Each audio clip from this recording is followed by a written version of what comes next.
আপনি দুইটা কুকুরকে খাবার দেবেন, একটাকে যা দিয়েছেন ও মরণ পর্যন্ত খেলেও আমার মনে হয় শেষ হবে না, এরপরও দেখবেন পাশেরটায় হামলা দেয়। কথা বলছেন না? হিংসা তো আমাদের ভেতরে থাকার কথা না, এটা তো পশুর স্বভাব। মানুষের এই চেহারা শুধু থাকলে আপনি মানুষ বলে পরিগণিত হবেন না, বিষয়টা এমন না।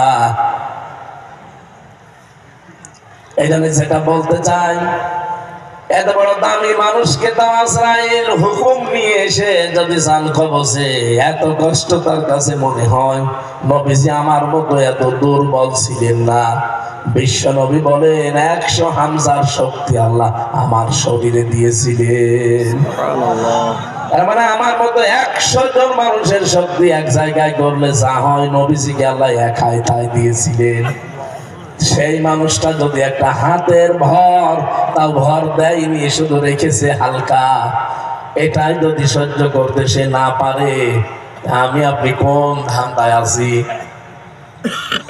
ধারণা কোনদিন যেন আপনার না আসে যারা শহীদ হয়, এই মানুষগুলোর মরণের কথা শুনলেন যে পিপিলিকা কামড় দিলে যতটুকু যন্ত্রণা, অতটুকুতেই তার জীবনটা শেষ হয়ে যায়, সে আর টের পায় না।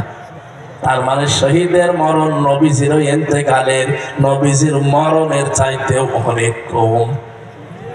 কথা বলছেন, আপনি কি বুঝেছেন কি বলতে চাই? সুতরাং শহীদের শব্দটা কিন্তু আল্লাহ যাকে তাকে দেয় না। আলিয়ালামাল্লাহুল্লাযীনা আমানু ওয়া ইয়াত্তাখিযা মিনকুম শুহাদা। সূরা আলে ইমরান 140 নম্বর আয়াতের মাঝের অংশে আছে, জেনে রাখো যাদের ঈমান এবং আমল কাজ কারবার আমি আল্লাহর পছন্দ হয়, এই মানুষগুলোকে আমি আল্লাহ এমনিতেই মরণ দেই না। এদের সাধারণ ভাবে মরণ দিলে তো শেষ হয়ে যেত না, এই মানুষগুলোকে আমি শাহাদাতের মরণ দিয়ে ধন্য করি। আজকের মাওলানা আব্দুস সামাদ একটা আলেম মানুষ, এখনই যদি মারা যায়, যদি ঈমান নিয়ে মারা যেতে পারে, কবরে দিয়ে দেবেন, ঘুমিয়ে পড়বে, কিয়ামত পর্যন্ত ঘুমাবে। ফেরেশতা যেদিন ফুৎকার দেবে সিংহায়, সেই দিন আমি উঠবে, এর আগে পরে কিচ্ছু নেই।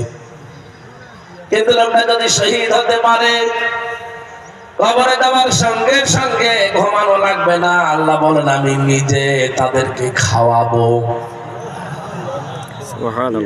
দেশবাসী, মাথায় তো মগজ আছে নাকি? বলেন, মানুষকে জেগে থাকলে খাওয়া লাগে।